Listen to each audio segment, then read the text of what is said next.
After coming home from school, Timmy carried out his normal routine of getting a nap before his mother came home from work. He dozed off for an hour or so and was awoken by the sound of his mother calling to him for a helping hand. He left his room and saw his mother in the hallway. She had the ladder down and asked if he could help her bring some stuff down from the attic.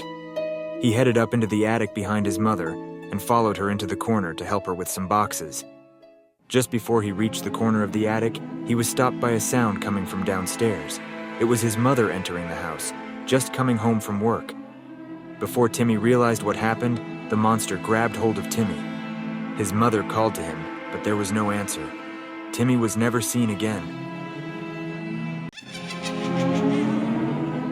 Timothy is playing in the forest near to his home, past his agreed time as usual. His mother calls him inside for dinner. He replies, "Coming, Mum," and gathers his toys. He starts to walk, but realizes his mum's voice is coming from the opposite direction of his home, towards the forest. He asks, "What are you doing out there, Mummy?" "Just playing a little game of hide and seek. Bet you can't find me." Timothy responds, "Mum, you never beat me at hide and seek," and heads off into the forest. About 5 minutes later, another voice is heard. "Timothy, it's time to come in now. Dinner's ready." She called a few more times, but there was no answer.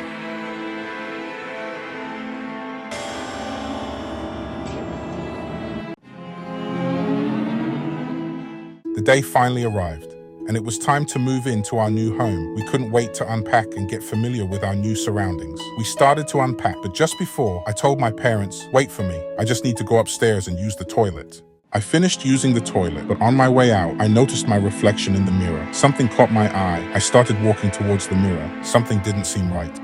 Hello, Tabitha. What on earth was staring back at me? The clock said 10 p.m. as Sarah exited the dimly lit office, her footsteps echoing in the empty parking lot. Shadows danced in the flickering streetlights, and a chill crept up her spine. A figure emerged from behind a car, a strange smile filled with malice. "You shouldn't be out here alone," he said. Panic surged. Sarah made a dash for her car. Her door clicked shut just as he lunged, his nails scraping the window. The car park faded into the distance, leaving only his chilling laughter behind. A greedy boy devoured sweets, his eyes wide with delight. Each bite echoed like thunder, his laughter masking the whispers in the shadows. As he stuffed his cheeks, sweet syrup dripped down his chin, and he felt a strange churn in his belly. Night fell. The whispers grew louder. Suddenly, he clutched his stomach as it twisted painfully. Eyes bulging, he realized the sweets were alive, devouring him from within. The last thing he heard was their sinister laughter.